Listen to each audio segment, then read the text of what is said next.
Welcome and thank you all for joining us. I'm Catherine Stevens. I'm the Director of Grants at Mass Humanities, and I'm here with my grants colleague, Jennifer Hall-Witt. And we have a lot of people on this webinar, which is really great. So to make it easier for everyone to see and follow along, you can get really busy when there's a lot of video. We're gonna ask that you turn off your video for the webinar. So hopefully you should just see my face talking in a little thumbnail, and you'll see the big screen with the slides. It has all the information. So for this lunchtime webinar, we're going to be giving you tips for completing the application for the 2020 support grants. And we'll be answering questions from you all along the way. So as you probably know, 2020 support grants fund operating expenses at organizations that primarily serve with the majority of their resources marginalized communities, engaging members of those communities in humanities activities through some of their programs. We'll talk a little bit more about that when we get into the application itself. If you missed the grant announcement or you want a refresher about it, you haven't had a chance to read the application and the guidelines, you can find them on our website, and Jennifer is going to put the link for that in the chat for this Zoom meeting. And speaking of the chat, let me tell you a little bit about how we're going to work together in this webinar. So we're going to use the chat window in Zoom to take questions from the audience and to post some helpful links while we're talking.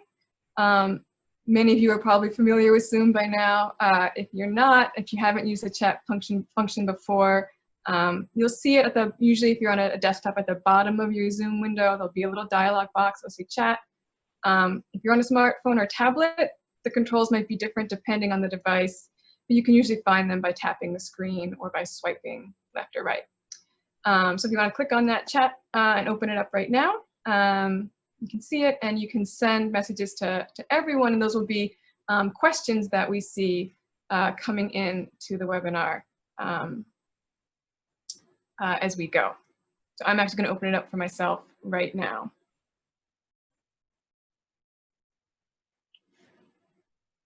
And maybe we can also make sure that everyone can hear me. So there is another function where you can send reactions. So if you can hear me, you can send a high five, a hands up reaction. Let me just make sure that everyone can hear me. All right, I'm seeing some thumbs up. That's great. Feels good. They're like talking into the void here. Okay, well, excellent. So we are recording this webinar so that we can share it with folks who aren't able to attend. So that's just so everybody knows. All right, well, I think we're ready to get moving. So let's get moving. I'm going to give you an overview of how we're going to spend our time during this webinar. We decided to cut to the chase for the webinar and focus the first section of our time on the parts of the application that we think everyone will probably want tips on. And those are the key questions where you're asked to select some key categories and do some writing, right? So we'll start with those questions, those key application questions about community served and your mission and programs, as well as the humanities components of your programs and the program description. So that's where we're going to start.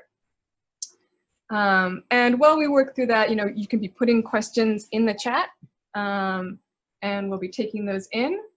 And what we'll do is we'll take some breaks in the webinar to field some of those questions.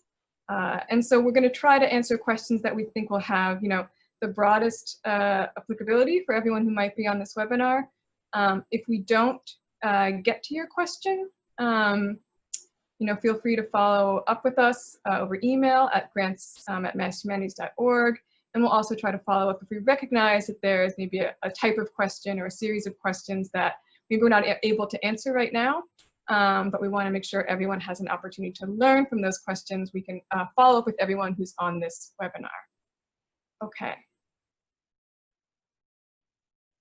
For the second half of the webinar, we're going to focus on the nuts and bolts of applying. So if this is your first time using an online application system like the one Mass Humanities uses. We recommend sticking around for this portion. We'll also go over registering in the online system, and we'll go over the kind of financial documents you're going to need to complete the application. But let's move on to talking about those key application questions: community served and mission work. Let's take a look at those. Okay. So we want to look at these two questions because they are related. Right? These are two important questions on the application.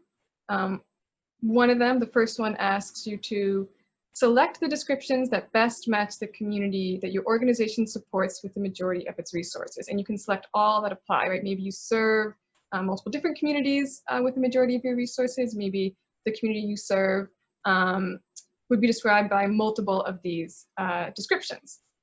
So you're going to make those selections, and then the following question on the application asks you to enter your organization's mission and the range of kind of programs that it does, and most importantly, explain why you made the choices that you did above. So to put in your own words, your own description of your community, and match that to the ones that you've selected there. So we're going to go about talking about how you would answer these questions by looking at some examples. Now, because this is a special grant opportunity, one that we haven't done before, we don't have any real examples to show you. So what we've done is we've imagined some organizations, imagined what their answers could be. So I should say that because these are imagined organizations, they're not real. Some of the answers might lack the kind of texture and detail, the realness that your organizations would bring to your answers.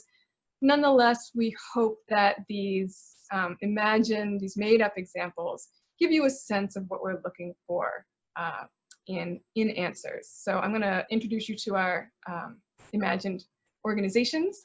So we're imagining one organization, an East Africa Cultural Coalition. That's an organization that primarily works with East African immigrants and refugees, the work that they do. And we're imagining also an organization we're calling Springfield Community Arts. Right? So an organization based in Springfield, Massachusetts, that does a lot of community art projects.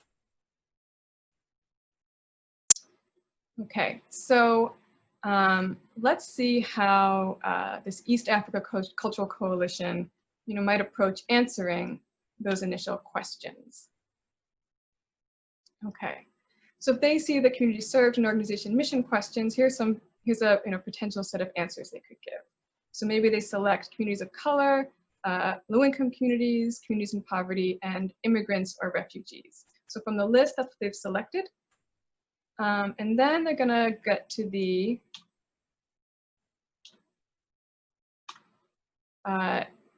question about their mission, the range of things that they do, and they're gonna get a question about explaining why they made the selection above. So they're gonna connect their answers here to those selections. So let's take a look at what a potential answer could be. Okay, so I'm just gonna read this aloud for everyone. So here's a potential answer to this question. East Africa Cultural Coalition's mission is to empower community members to become active residents of Massachusetts through social services, education programs, and cultural heritage celebrations. Our organization helps recent immigrants from East Africa find stable jobs and housing, provides community mentors to help newly arrived parents and children, work with local schools, hosts citizenship classes, and coordinates our annual 3-day Cultural Heritage Festival. We chose the 4 descriptions for our community served because our community is made up of recent refugees from East Africa, as well as immigrants who have lived in Massachusetts for over 3 decades. We work in the city of Worcester and the surrounding county, where approximately 600 residents are from East Africa. While many do find jobs and start businesses, our community still experiences significantly lower income levels than other communities in our city. 50% of the members of our community experience poverty at some point in their lives here. Okay, so that's the whole answer, and I'm just going to highlight some parts of that that show you, how it very clearly responds to the questions that the questions in the application. Okay, right? So the first part of the organization mission question just says, what's the mission of your organization? What is it trying to do in the world? And then giving an overview, just an overview of the kinds of work that it does. So very clearly in this answer, we have empowering members of the community to become active residents. And then we have, a set of descriptions of the kinds of programs this organization does, right? And this is just an overview for your, the programs that really engage the humanities. There's a separate question in the application where you can go into much more detail. So here we just have the overview, jobs and housing, community mentorship, citizenship classes, and a cultural heritage festival. And Jennifer, if I'm going too fast, if you're getting that comment in the chat, let me know. I have a tendency to speak quickly. Okay, so so now we're just going to take a look at explaining why you made the selection above, right? So here we have in the question highlighted the parts of the response that really connect to the question, the selections that the organization made, right? So they say so recent refugees from East Africa, as well as immigrants. So we have refugee and immigrant communities and communities of color. So that's where they've made those selections. And then we also have an explanation about why they chose low-income communities and communities experiencing poverty. Right? So they say our community, even though many members of the community are, thrive probably after working with this organization, many still experience significantly lower income levels than other communities, and that 50% of the members of the community experience poverty at some point in their time in Massachusetts. So there's one thing I want to highlight about that last part of the question. So I think what's important to highlight there is that the entire community that the organization serves, which already sort of meets some of those descriptions, doesn't have to experience poverty the whole time, right? But if a portion of that community does, it's fine to select that in that list of descriptions, right? So, and then you can simply explain more about why you made that selection in this answer. You can take more questions about that in a second, right? So right now, actually. So we're gonna pause for a second here. And Jennifer, I'd love to hear what questions are coming in. First question is, are you using the federal definition? Are we using the federal definition of poverty? So the answer to that is that we haven't made a strict definition, and we really want you to explain the definition in your response. Okay, so if you're a for-profit organization, can you use a nonprofit 501c3 as a fiscal sponsor? That's a great question. I don't think that's a situation we've encountered very often. Jennifer, are you aware of any times we've encountered that? My sense is that most fiscal sponsors won't take you if you're not a 501c3, or if you're not a nonprofit or have a kind of a mission that has a nonprofit orientation. So if you want to email us, we can try to get a more specific answer. If you can make an argument that, but I think this grant opportunity is for organizations that have a nonprofit orientation to their mission, even if they are not yet a 501c3. Okay, great. Second question, I've already submitted an application. If I need to make adjustments, is that possible? Yes, just email grants at Mass Humanities and we can return your application to draft mode and you can make changes. Okay, and just confirming, can individuals use a nonprofit 501c as a fiscal sponsor? And that is definitely a yes. Mm-hmm. Is that to individuals or organizations? Individuals. So individuals. Individuals. Yeah, so these grants are for organizations.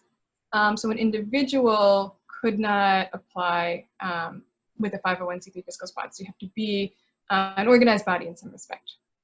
Right, and that would apply to individuals who are artists also. Yeah, exactly. Mm-hmm. Okay, those are the questions so far, so I think we can move on. Great.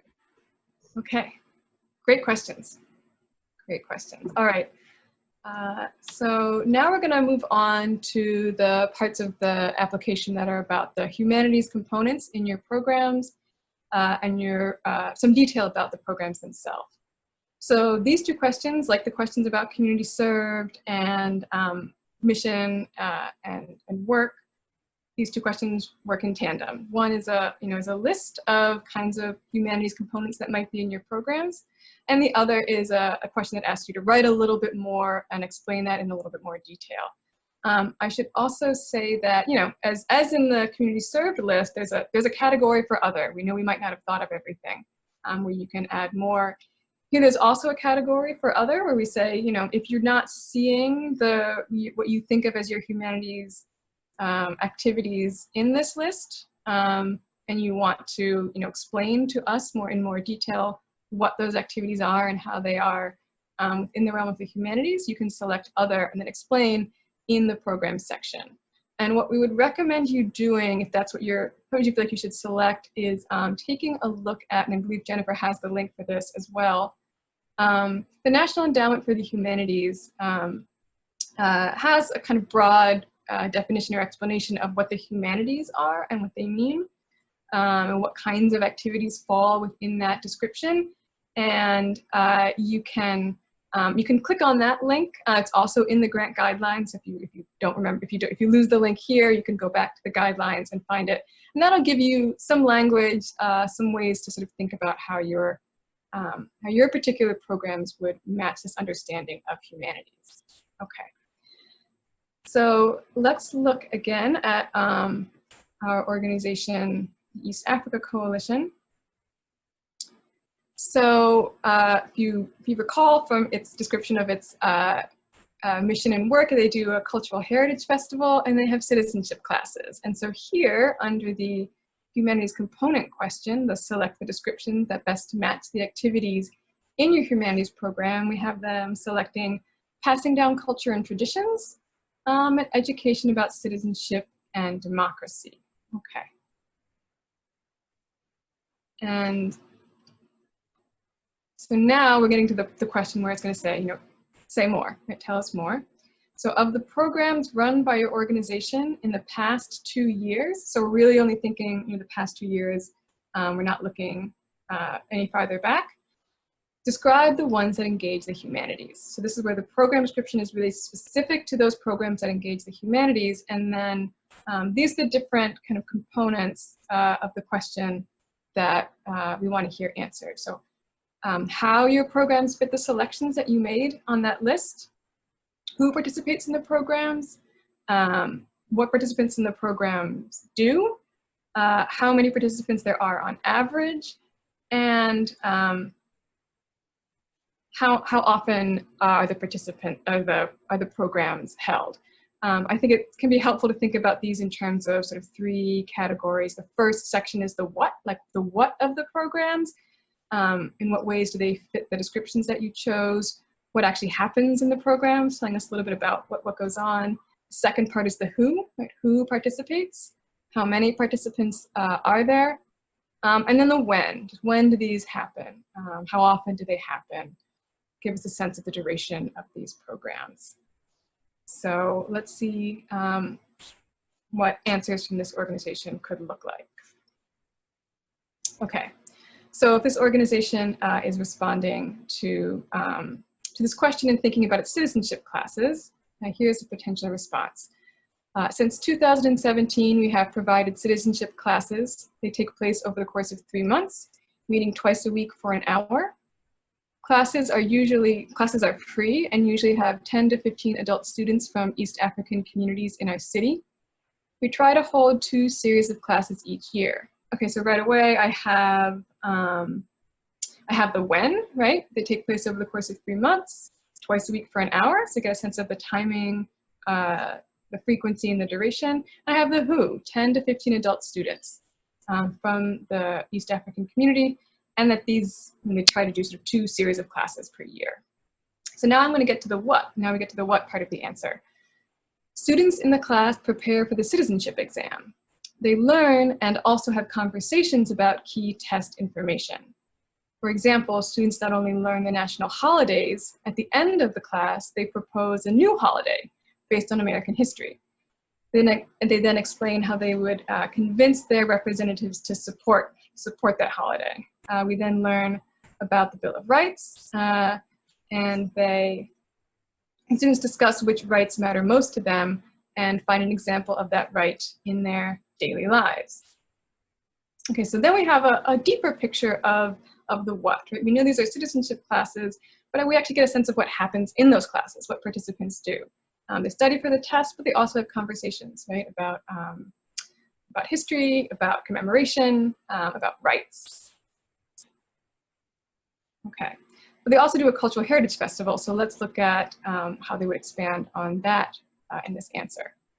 Right, so they also chose passing down culture and traditions. So here's where they would explain that a little bit. From spring to summer, we plan and prepare for our festival, which takes place over 3 days in July. In addition to the festival days from March through June, young people ages 4 to 15 take classes to learn traditional music and that music's history. They then perform at the festival. We usually have 8 to 10 students with each of our 3 master teachers. They meet once a month at first, and then weekly in June before the festival. While we could not hold the festival this summer, we were able to continue classes for some of our students over the internet. Classes are free for students. The festival is free for people to attend. Local restaurants and shop owners pay for vendor space, and so we had 400 attendees at our last festival. Okay, so here we have again the when, right? There's a 3-day festival, and there's also these preparations for it, these classes that young people in the community take. So now we also have who, 8 to 10 young people. We have the what, right? That's students learn traditional music and that music's history. So there's a place where, you know, if this were your organization and you do this kind of cultural heritage classes and maybe festivals, you could put a lot more detail there, or enough detail there that we would have a sense of, again, like what's happening in those classes. Myself not having taken these classes, I didn't feel, you know, able and ready to add a bunch of detail here for you, but this is where you could say, talk a little bit about the music history or what students do in the classes. Okay. So what I want to do now is turn it over to Jennifer for a second, because we wanted to give you an example from a different kind of organization, right? From our Springfield Arts, Community Arts Organization, and to think about how an organization that maybe tends to think of itself in terms of arts and culture would respond to these questions about their humanities components in their program. So take it away, Jennifer. Okay. So do you want to move down to the next slide? So again, this is, we wanted to give you a second example that was more for an arts organization. This is for a organization we're calling Springfield Community Arts. We've made it up just to clarify that again.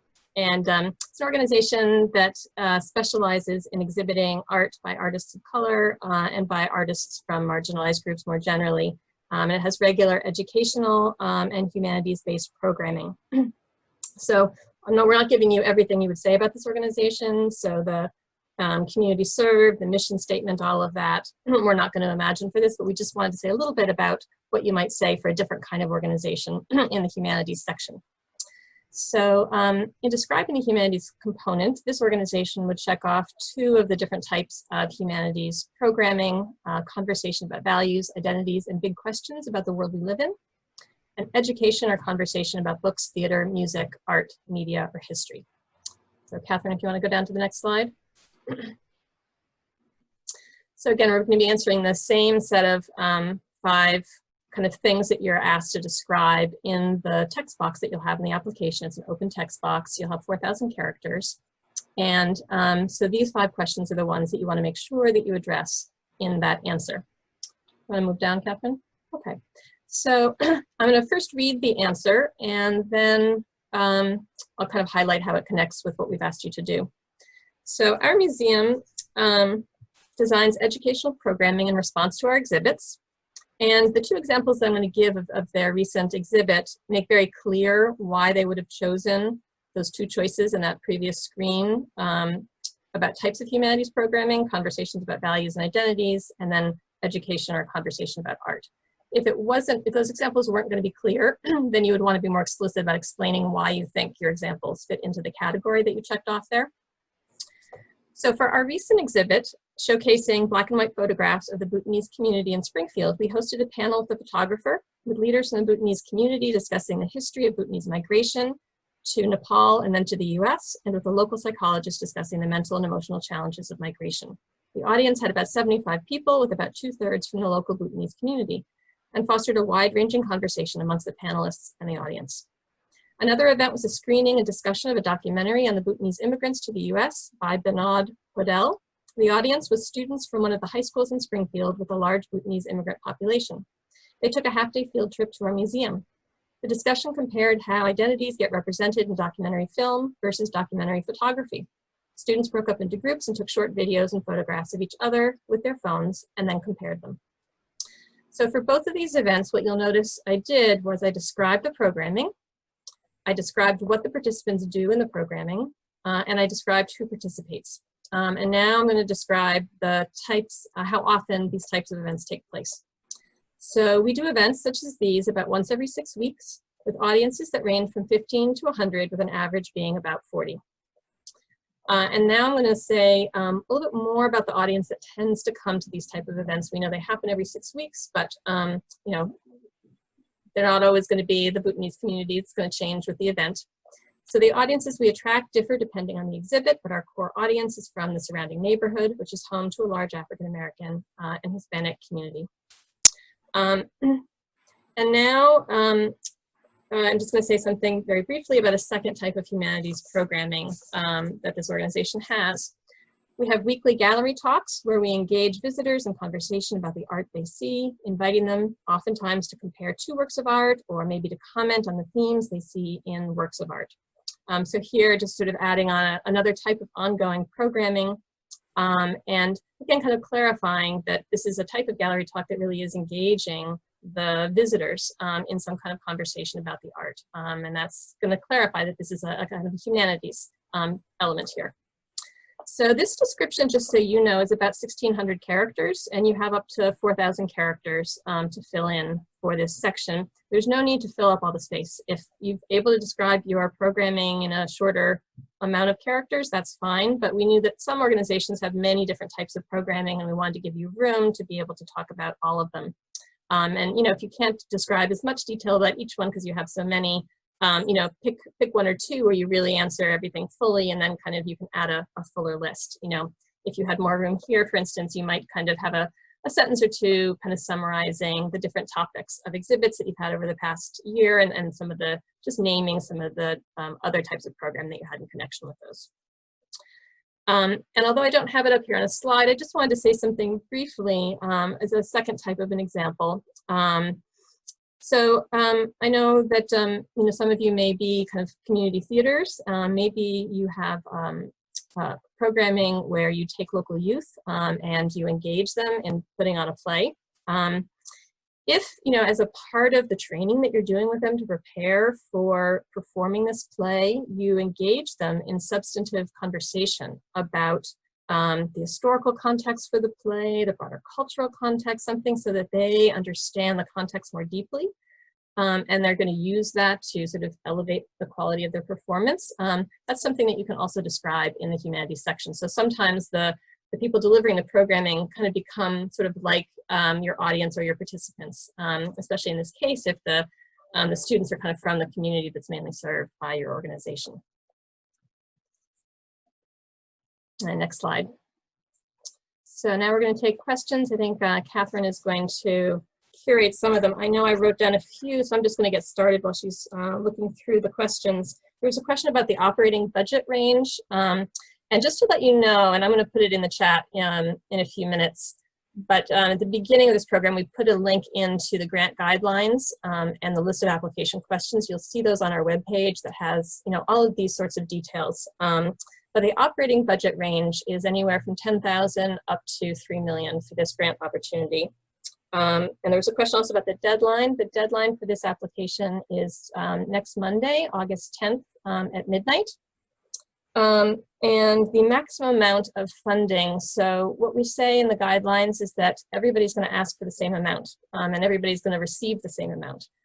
You're going to put down $5,000, and you're going to receive something up to that. So our intention is to give something close to $5,000 to everybody who applies. But if we have, a few extra applications that seem really strong, we want to be able to give to as many people as we can that are strong kind of candidates for this grant. And so it's possible that if there's a few extra applications, that the amount is going to be a little bit lower. So we just, just so that that's how we've set it up. Catherine, other questions? Yeah, we got a good question about literacy classes, ESOL classes. And, if the purpose of the class is really to learn basic language skills, does that count as a humanities activity? I know you've thought a lot about that. Yeah, literacy classes, if you are teaching English as a second language, the teaching of language is a fundamental humanities field. And, in the teaching of language, even for a business environment, how to, fill out a job application or how to kind of do a simple job interview, there are things about the culture that end up getting transmitted in the teaching of that language. So that type of a literacy class definitely does count for this grant. Great. I think you've actually answered a number of the questions that have come in. Yeah, I saw one about the question about sort of community service learning. Yeah, that was the next one. Yeah, a question about so our community service and civic learning kind of projects, do they fall under humanities? Yeah, so anything that counts as civic engagement that has kind of content to it. So you're not just telling people the mechanics of how to go vote, let's say, but you're engaging them in kind of having a conversation about kind of issues that are, important to the community that we might count as sort of civic engagement type of issues. Those would all count. Service learning, if you do service learning and you're getting, let's say, youth out into the community to volunteer different kinds of services, that in and of itself doesn't really count as humanities. However, if it's a part of your programming and your kind of service learning, you are really guiding those students to think more deeply about the meaning of the work they're doing, how it, maybe causes them to reflect on themselves differently. What do they learn about themselves? What do they learn about their world differently? There's that kind of reflection that's really built in and is an important part of your program, then that would count as humanities.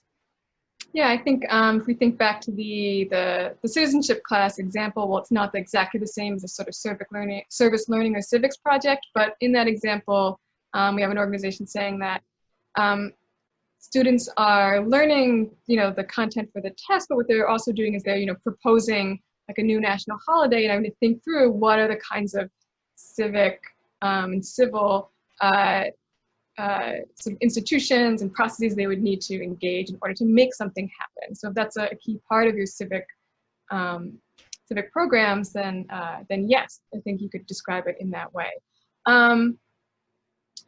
So I think we have a question about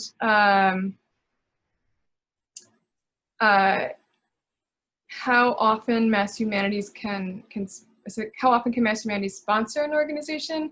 So I think this might get to a question about if you already have a grant open with Mass Humanities, are you eligible for this? So this is a special grant opportunity that we're doing right now. And so the answer is if you currently have a grant open with Mass Humanities, yes, you can apply for this. So yes, consider this open to organizations that already have grants. And if you're planning on applying for, project funding in 2021, getting this grant is not going to stop you from being able to apply for that funding as well. So it's a little bit of an exception to the way we usually do things because we know this is a crisis and we want to get out funding to support organizations as much as we can. Okay. And I saw one question about can we fund a project growing out of COVID? So I did want to just clarify that this grant, what we're asking you to describe is your humanities programming in the past 2 years. And we want to have some sense that there's something that you offer regularly, over the course of the past year or two. it's fine for you to tell us a little bit if you want about kind of upcoming programming and things that you're imagining, for the future, ways in which you're adjusting your programming going forward. But we're really looking at, have you done things in the past? So just to highlight that, we're not, unlike most of our grants in the past, we're not funding particular projects. So we are giving operating support. And so you don't have to define particular projects that you're designing kind of for this grant. Yeah, great. Thanks for that one, Jennifer. I saw that one too. And that is important to highlight, that in the program descriptions, we really want to hear about what you have already done, what's kind of humanities stuff you've already done. And we're really excited to hear about things you think you're doing, and you can, describe that in the use of funds section, or if you want to add that, a little bit of that to your program description. But really what we're going to be looking at is the work that you've already accomplished. The other thing I just wanted to kind of clarify is that this is not a need-based grant round. So we're not looking at what your financial need is. We will be asking you for, as Catherine will describe later, for some, a basic budget or a 990, depending on what kind of organization you are, because we just want to know what your annual operating expenses are, so we know that you're within that range of 10,000 to 3 million for your operating expenses. But we're not judging whether you have financial need at this moment or not. Okay, great. Well, I think we should move forward to actually an applicable set of questions on the application. Mm-hmm. So I just wanted to say a little bit about use of funds. So you will see a question in the application that says, how do you plan to use the funds if you're awarded a grant? What you say here can be revised later as your needs change. So just to emphasize, this grant is funding for operating support. So anything that your organization needs to keep going. There are a few restrictions, but basically this is operating support, and that can include any costs for running your programming. You do not have to be using the funding for your humanities programs for this grant. So, we want to make sure that you're an organization that offers some humanities and regular ongoing humanities programs, but you can use the money for whatever ways you most need it this year.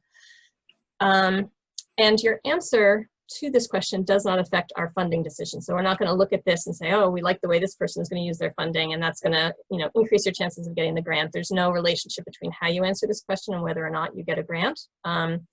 We're really asking this question because we want to make sure that you're imagining spending this on allowable expenses. And if you're not, and you're awarded a grant, then we'll let you know after you get the grant that, you're going to have to adjust some of the ways in which you would imagine spending it, because there's maybe some questions about what's allowable in there.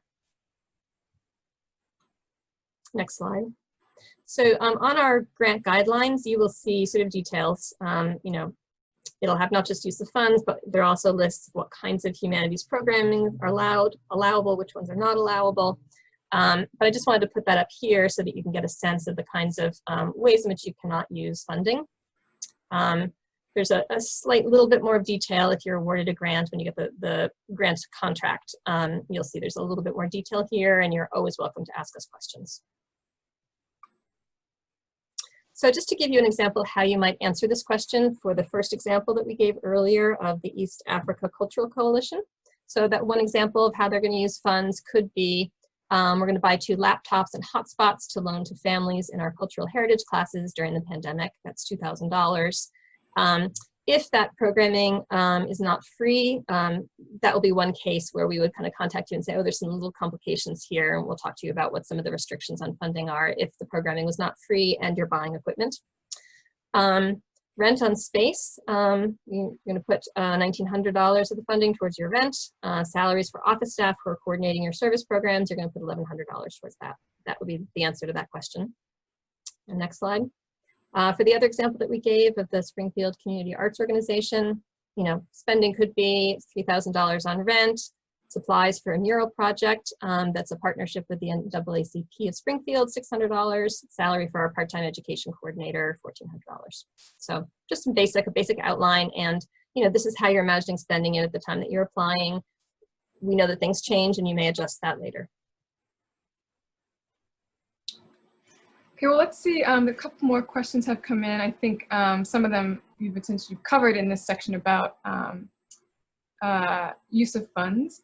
So one question was, can we pay staff that run Zoom programs for youth, right? So answer there would be yes. Yes, it does not have to be specific program specific. It's general operating support. Right. So if whether that is one of your humanities programs or not, you can still use the funds for that.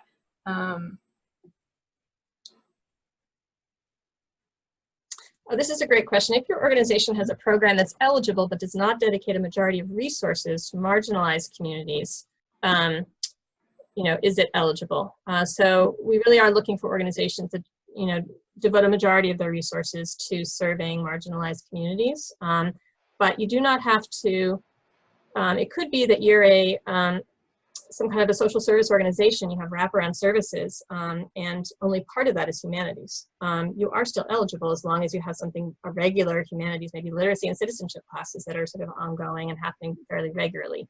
You would still be eligible to apply. Great. Okay. Well, I think we want to move forward to the nuts and bolts part of the application.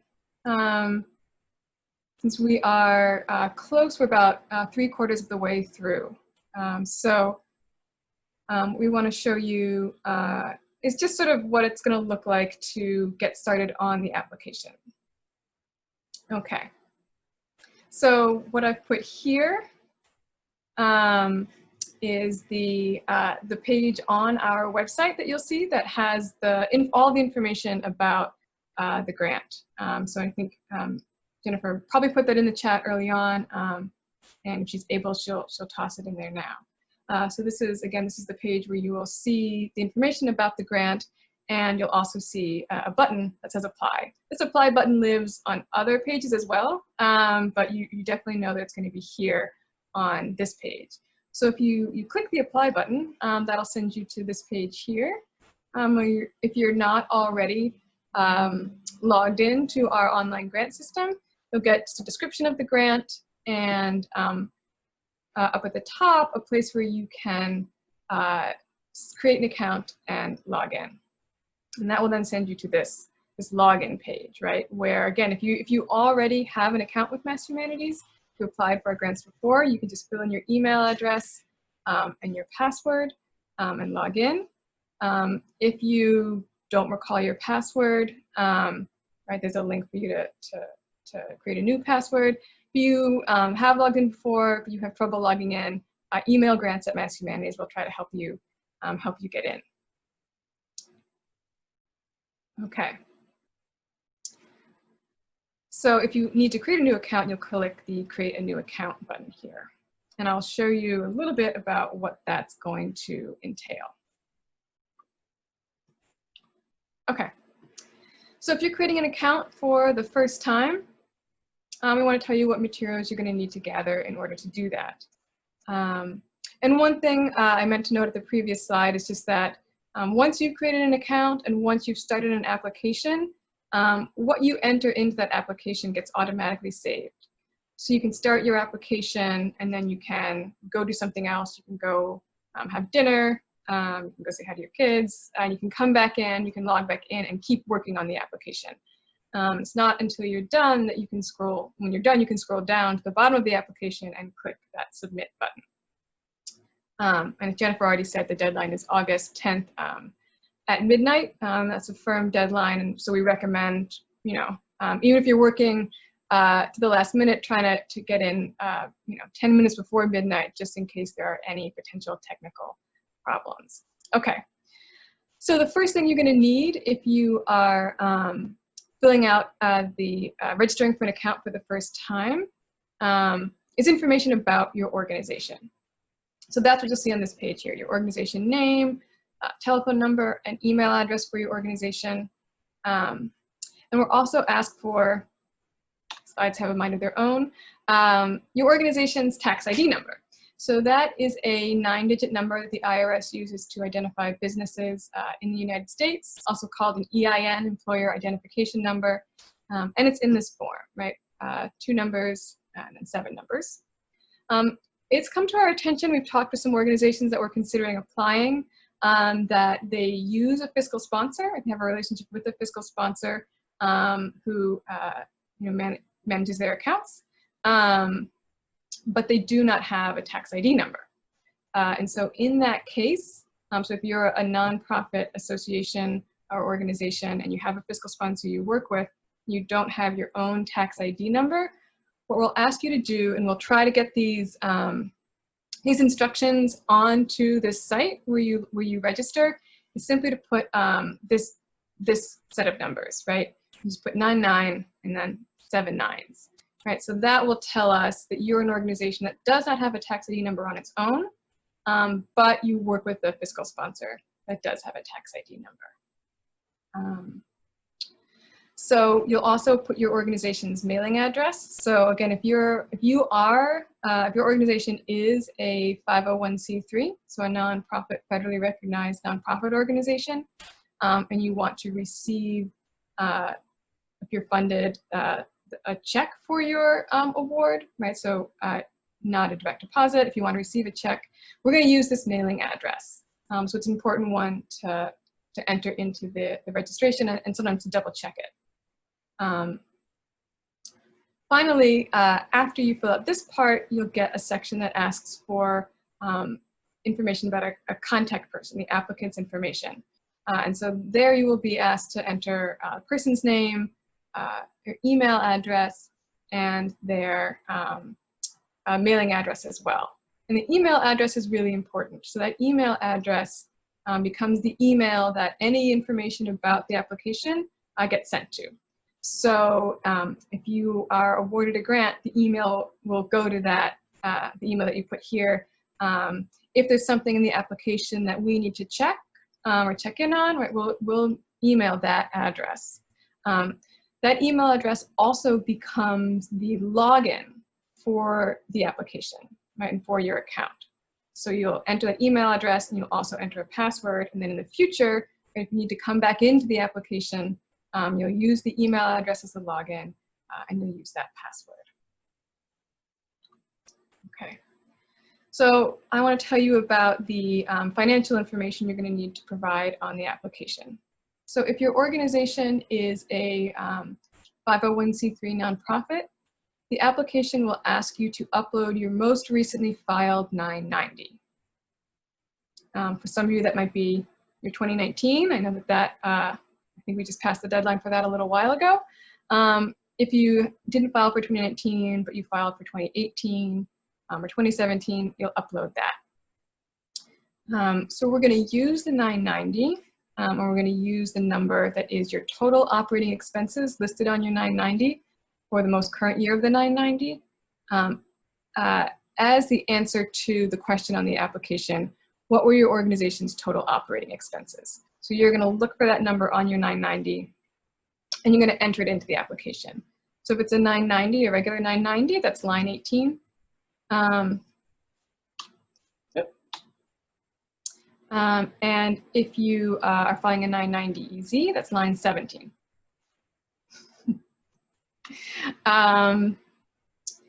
If you file a 990N, so you don't enter in the form your total expenses, we're going to ask you to enter your total expenses for 2019. Okay. If your organization is not a 501c3, but you have or are in the process of creating a fiscal sponsor, a relationship with a fiscal sponsor who is a 501c3, then what we're going to need from you are a couple additional documents, right? And you have to have this fiscal sponsorship relationship and agreement at the time that you submit your application.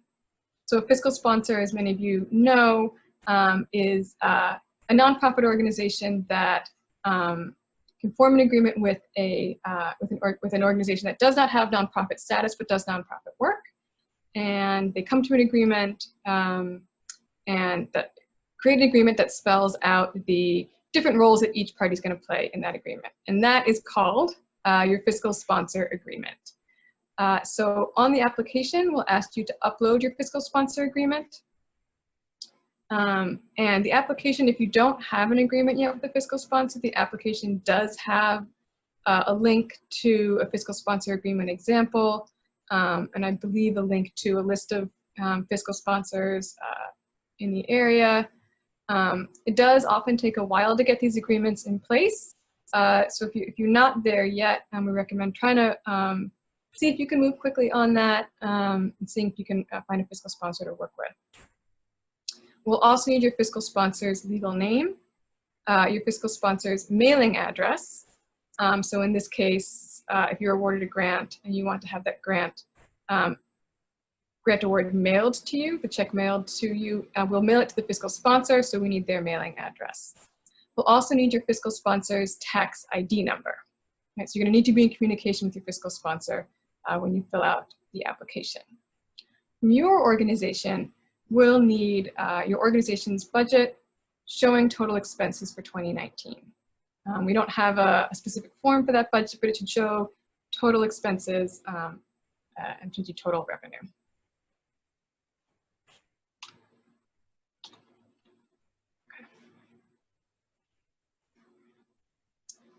All right, so what I wanted to do was take a second just to show you what it looks like to work on an application. So I'm gonna stop sharing the slides right now, and I'm gonna open up a version of our login page. 1 second.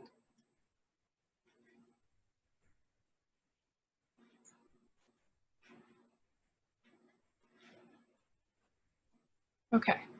Right, so here is, I hope everyone can see it, the version of our login page. So this is what it should look like for you, except you won't see the word sandbox behind it. Sandbox means it's this kind of fake page that we use to do demonstrations. So I'm going to try to create a new account. And I'm going to create an organization.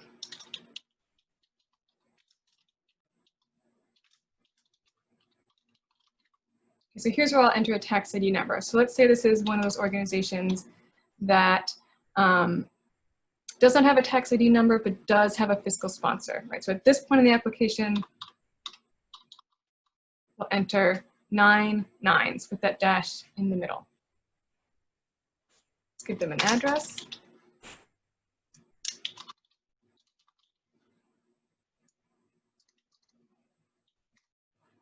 Postal code.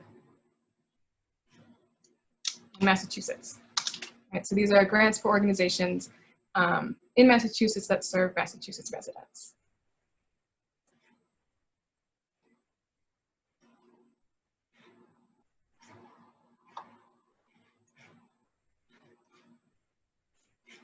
Okay, right, so now I get to the part where I'm putting in the information about the applicant, right? Where I'm going to put that email address that becomes the key email address for the application.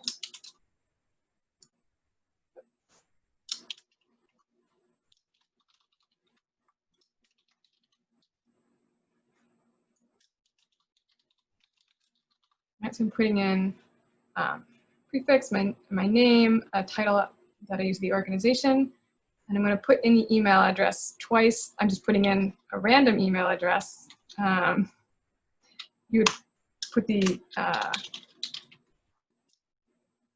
email address that you're going to have access to, and that potentially other people at your organization will be able to use.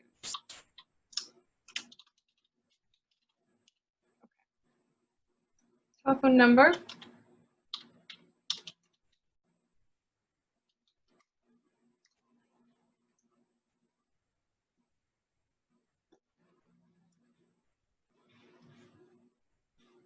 And great. And so now we enter a password.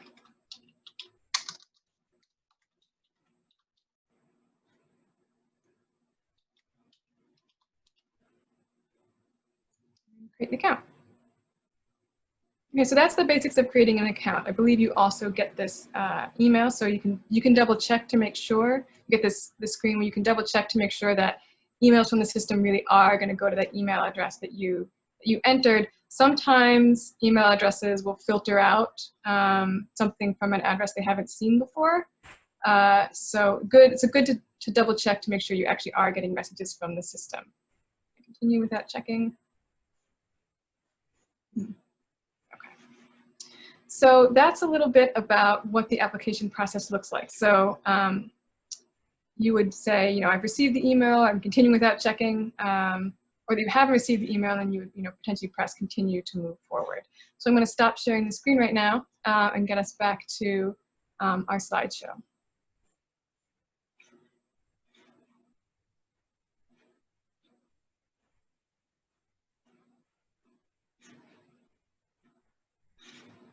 Okay. Great. So we're at our final moment for questions during this webinar.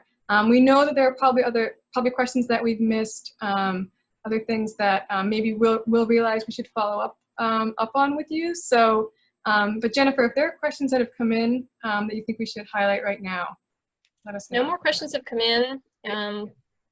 So feel free to email us though, grants@masshumanities.org. Great. All right. Well, thanks, Jennifer. Thanks, everyone, for coming, for your great questions. We look forward to seeing your applications soon. All right. Have a good rest of the day, everybody. Bye, everyone. Bye.